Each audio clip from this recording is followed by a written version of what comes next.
May panibago na namang reklamong inihain para mapatalsik sa pwesto o mapa-impeach si Vice President Sara Duterte. Galing naman ito sa mga miyembro ng Simbahang Katolika at grupo ng mga abogado mula sa Mindanao. Ito na ang ikatlong impeachment complaint laban kay VP Sara. Para sa ibang detalye, makakausap natin sa linya ng telepono si Marian Enriquez. Marian, ano naman ang grounds nitong bagong impeachment complaint?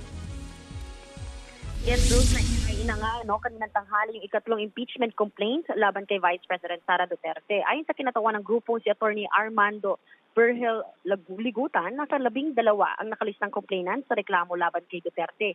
Galing ito sa Simbahang Katoliko, mga NGO at grupo ng mga abogado mula sa Mindanao. Ilan nga sa mga pangunahing grounds for impeachment ay ang betrayal of public trust at paglabag sa konstitusyon. Kaugnay ito ng umunoy plunder, malversation at korupsyon sa manumalya umanong paggasta sa 125 million pesos na confidential funds ng Office of the Vice President noong 2002 at higit or 2022 at higit 112 million pesos na confi funds ng Department of Education noong 2023 ng si VP Sara pa ang kalihim nito. Marian, may iba pa raw na inilalatag na basihan yung mga grupo sa paghahain niyaan?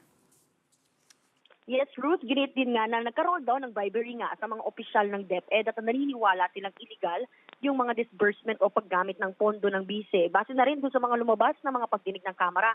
Matatandang maging yung Philippine Statistics Authority o yung PSA, di ba, verify na walang birth records ang ilang mga nakapirma sa acknowledgement receipts na nakatanggap umano ng confidential funds tulad ni na Mary Jane Piatos at Kokoy Villamin. Ruth?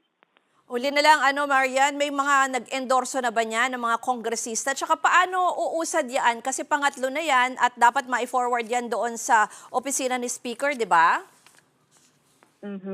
Ruth, bago yan, ulitin ko lang, Mary Grace Piatos, ang tamang kapangalan na nabanggit nga, nakatanggap umano dapat ng confidential funds.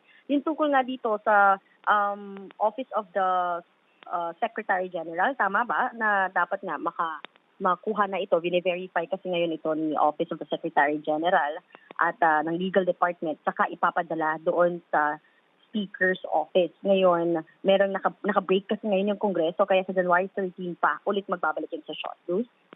Yan po ang Express Report ni Marian Enriquez.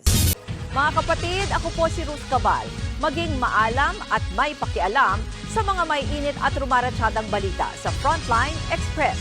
Para maging updated sa balitaan, mag-subscribe lang sa social media pages ng News 5.